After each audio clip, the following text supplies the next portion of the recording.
Hello and welcome back to another video, and thank you as always for watching. Yeah, sorry it's been so long. I still have not quite sorted out my computer issues at the minute. So once again I'm having to do this on my phone, but yeah, hopefully the content will improve at some point in the near future, and yeah, I do completely apologise. But anyway, what better video to do on the phone than we'll do some ratings of the 2022 F1 drivers. Got my notes here, obviously very specific as normal, and yeah, we're going to be going through them and seeing how good or bad some of the drivers were this year. Now, unsurprisingly, we have Latifi last. Yeah,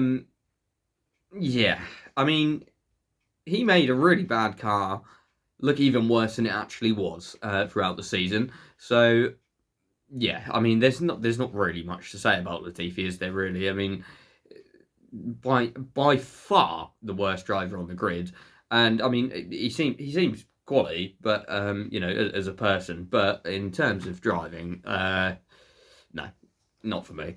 Anyway, who have we got second? Schumacher 19th. He had such a terrible start to the season. I mean, it really was bad. He binned the car. He pretty much spent the whole entire budget cap binning the car at the start of the season. He did improve, and he had a couple of good races towards the end of the season, but I don't think it was really enough. And you know, it sucks because we want to see the Schumacher name do well, just like his dad. But yeah, unfortunately for Mick, it just was not good enough of a performance across the whole season. You know, having one-off performances is not good enough in F1, and yeah, that's why I put him second last. Who have we got next? Stroll. Yeah. Again, Stroll actually, like, he does seem to have some pace. Like he seems to, I don't know. He really, well, yeah, he has pace. But it's just the crazy decisions he makes when he's in racing incidents, like particularly the one in COTA with Fernando Alonso. I mean, that was incredibly dangerous, and he's obviously going to be Alonso's teammate next year. So yeah, although the pace seemed to be kind of there, yeah, I just think his reckless driving is what's cost him. He's had a lot of crashes throughout the season that were pretty much all his fault. So yeah, that's why I don't really rate him too highly this season.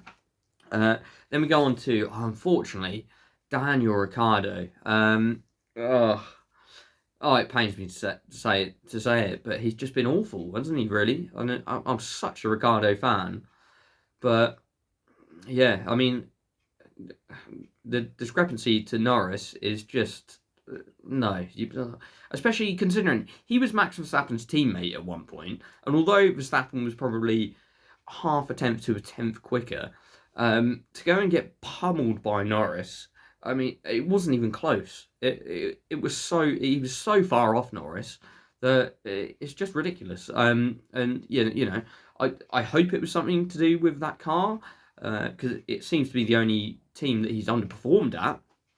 But you know, at the same time, he's obviously not got a seat for next year, and yeah, we'll just have to wait and see whether he does return. Obviously, he's got the Red Bull test drive, so he will be able to compare himself to Verstappen, and you know, maybe even get a seat if Perez becomes unfavourable to Red Bull. So yeah, fingers crossed for Daniel, but not a good season for him at all. Who we got next? Tsunoda. Yeah, not too much to say about Tsunoda. I mean, the car was pretty awful this year. It wasn't a great car. Tsunoda had a few incidents. I think he definitely improved from last year. He didn't make kind of like the rookie mistakes that he did last year, but still slightly erratic. And yeah, that's why I've put him where he is. And then we've got Gasly as well, because you know, the car was terrible, but neither of them ever pulled out like a shocking performance or anything like that. So you know, you can't really. Yeah, just wasn't a good season for AlphaTauri at all. Really, is what I can say about that. So yeah, we'll move on to the next one. The next one I've got is Albon.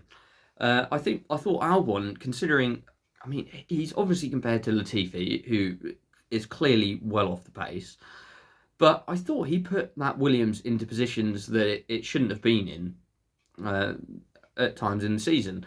I mean, he didn't get a huge amount of points. I can't remember exactly how many points he got, but yeah, I mean, I thought, I mean, he clearly beat Latifi in every single race. It's kind of like with Mick and what's his name? Oh my god, I can't believe it. Mazepin last year.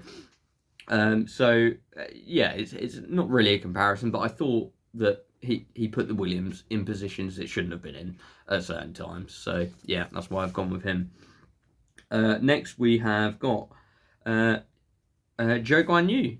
I thought he had a really good season, to be honest. I mean, he was absolutely screwed over by reliability.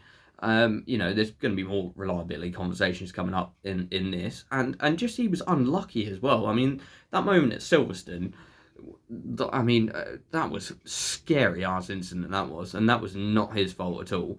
And then I think he had really bad unreliability in Baku as well. And then there's a couple more incidents throughout the season where his car just failed on him. So yeah, I thought he had a really good season, to be honest, and he was just let down by things out of his control. And that brings me on to then Bottas. A lot of teams I've got sort of next to each other in this, but yeah, I thought Bottas, although the end of his season was absolutely awful, the start of his season was absolutely incredible. I mean, if you remember in Bahrain, he he qualified, was it just in front or just behind of Hamilton? Obviously just after he'd left Mercedes, and yeah, it had an absolute cracking race. So yeah, I thought Bottas did a really good job. His season really tailed off towards the end of the year, but again, I think that car just went on a downhill slope, both in terms of reliability and also of the actual pace of the car as well. So yeah, Bottas there. And who have we got next? Magnussen, another one who had a really good start to the season, and then the season sort of tailed off really. But he wasn't awful at the end of the season. It was just nothing like the impressive start to the season where the Haas actually looked kind of competitive. It was never going to win a race at the start of the season, but it looked like it could hang with just behind the top three teams. And yeah, so I thought Magnussen, although towards the end he did have a couple of questionable moves, but we always expect that from Magnussen, don't we? Really, I mean, we've all seen Magnussen race for a long time, so. I thought he had a good season overall, and yeah, especially it's because of the start of the season is why I'm putting him so high. So yeah. Anyway, next we've got Ocon. So yeah, Ocon, good season.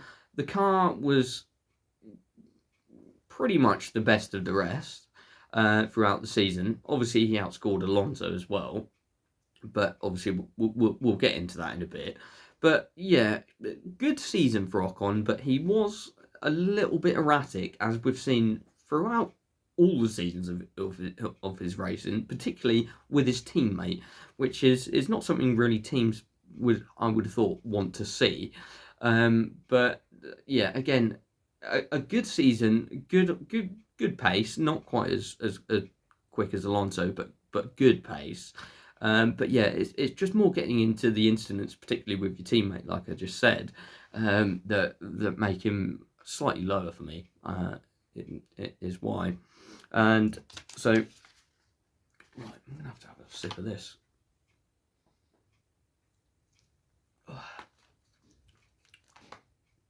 Mouth's getting a bit dry. So anyway, next we got Sebastian Vettel. Now that Aston Martin was an absolute pile of crap throughout the start of the season. I can't remember which race it was that they actually started to get it together, but it was late into, well, midway through the season probably. I think he had a good race. Did he have a good race at Spa?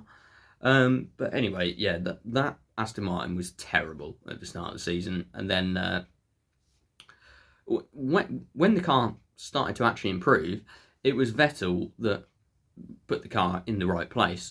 And it was so unfortunate with the last race in Abu Dhabi, they just put him on the complete wrong strategy, and because I think he was like up to sixth or something, wasn't he, at some point, going into in the last race, and then they put him on the one stop, and it was just an absolute nightmare there. I think Stroll beat him in the end as well, despite being miles behind throughout the race.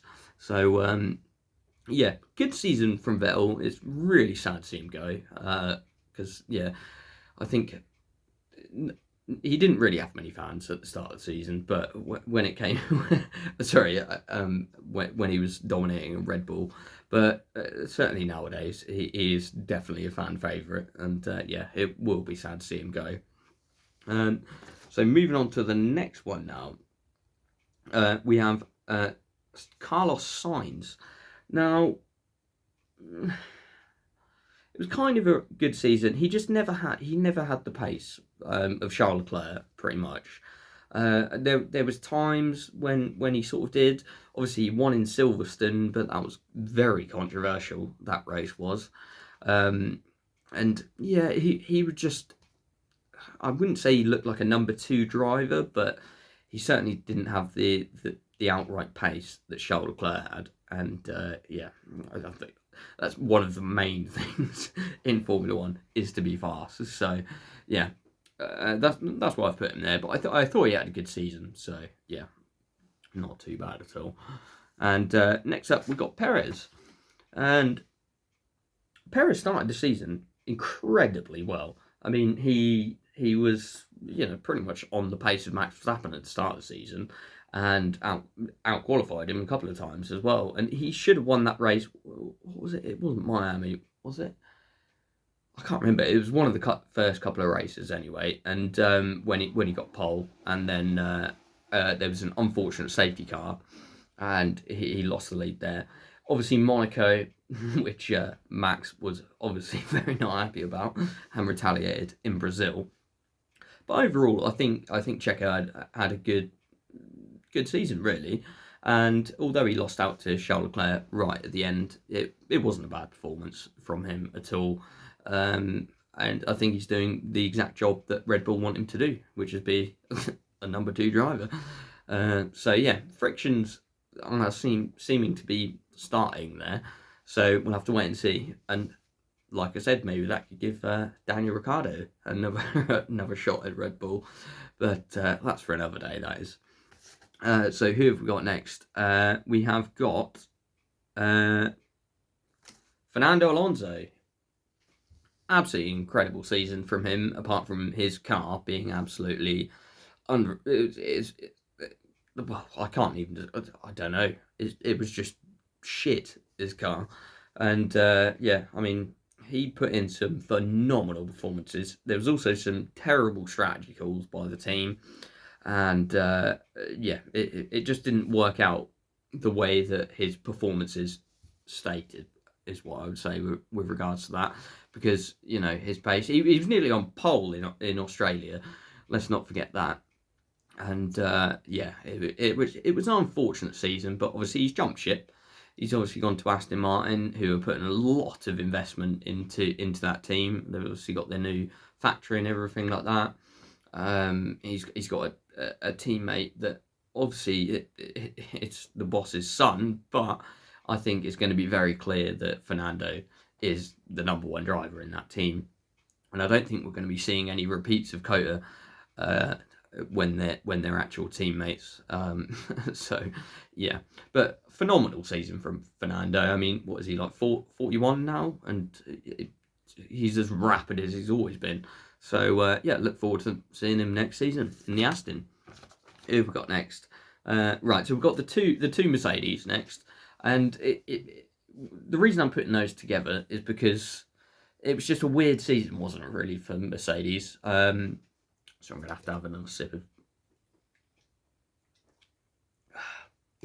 was a weird season for Mercedes because they were, well, certainly towards the start of the season and, well, throughout most of the season, they were the third best car and they were miles behind Red Bull and Ferrari, but miles in front of the midfield. And I think obviously they gave Hamilton the experimental car, which is why he pretty much did so badly. That's why I think anyway. And they gave Russell the sort of solid setup and everything like that. And he performed. He was Mr. Consistency right up until Silverstone when he pretty much punted Joe off into the wall, and then the season kind of did go a little bit downwards from there. But in terms of the actual performance across the whole season, I think there's not really a lot to choose between Hamilton and Russell. I think they just both did a solid job, and yeah, not really a huge amount to say about the Mercedes boys, to be honest. Obviously, George Russell did get the win, which was great, and we've seen Hamilton go for the first time a season without a win. So yeah, but apart from that, yeah, that's it. I'm done with that now. Then what do we have here? Oh, Lando Norris. What an absolute genius in a vehicle. I mean, I don't know whether it's whether he's making Daniel look bad or whether Daniel is just not driving. But I mean, he is walloping him every single race. I mean, you get like Norris in the top 5, and then Daniel struggling to get into the top 15, and we've seen that weekend on weekend throughout the season. And when it comes to the race as well, Lando Norris, he's faultless basically. I mean, he literally hasn't done nothing wrong all year, as far as I'm concerned. Anyway, I can't remember an incident that he's you're like, oh god, Lando's thrown that away. I think the last time was in was it Russia last year when he should have pitted for the Inters, stayed out on the slicks, and it absolutely chucked it down. So apart from since then, he's been pretty much faultless. So yeah, congratulations to Lando Norris on a great season. Looking forward to seeing him next year, and obviously he's got some good competition next year as well, or some new competition, I would say next year. So we'll have to wait and see how that goes. Second, I've got Charles Leclerc. Now this might be slightly controversial because he did make a couple of mistakes. I think Imola was one, wasn't it? But anyway, overall, the Ferrari team let Leclerc down. I mean, he got the most poles. What was it? 9 poles or something he got? I mean, yeah. That car had the potential to, certainly at the start of the season, to win the championship. And, oh dear. Apologies. But yeah, the team let themselves down. I mean, Monaco was an absolute joke, wasn't it? I mean, we could bring up so many scenarios where the Ferrari just let themselves down, and they should have had so many more points. I mean, get into like the third race, Charles Leclerc was like 40 points in front or something, wasn't he?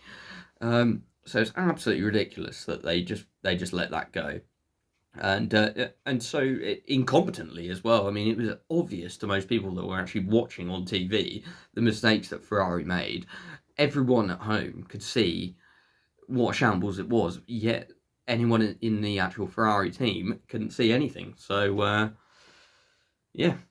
Let's hope, obviously, Bonotto's gone now as well. So, another another team principal gone. I don't think the team principal is the actual problem in this scenario. I think it's a Ferrari thing in general.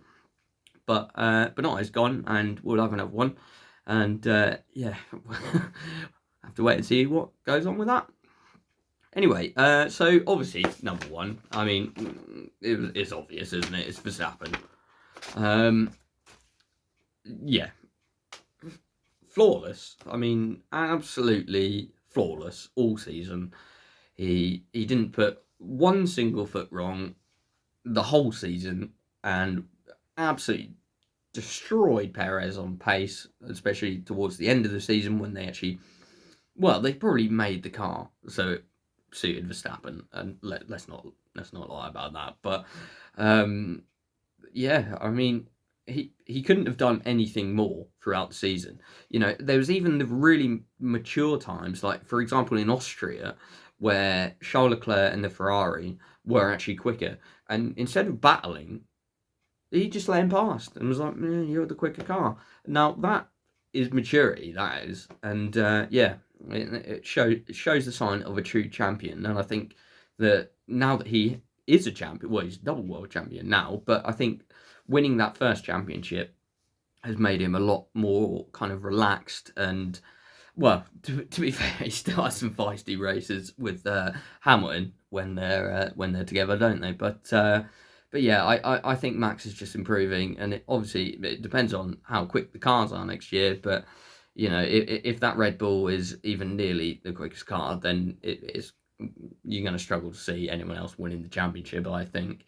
Hopefully, the Mercedes can get their act together. They look like they've been a lot better towards the end of this season, and yeah, apart from that, sorry to bore you with all my predictions, but I hope you enjoyed the video. If you did, do like and subscribe and do that stuff, and catch you in the next one.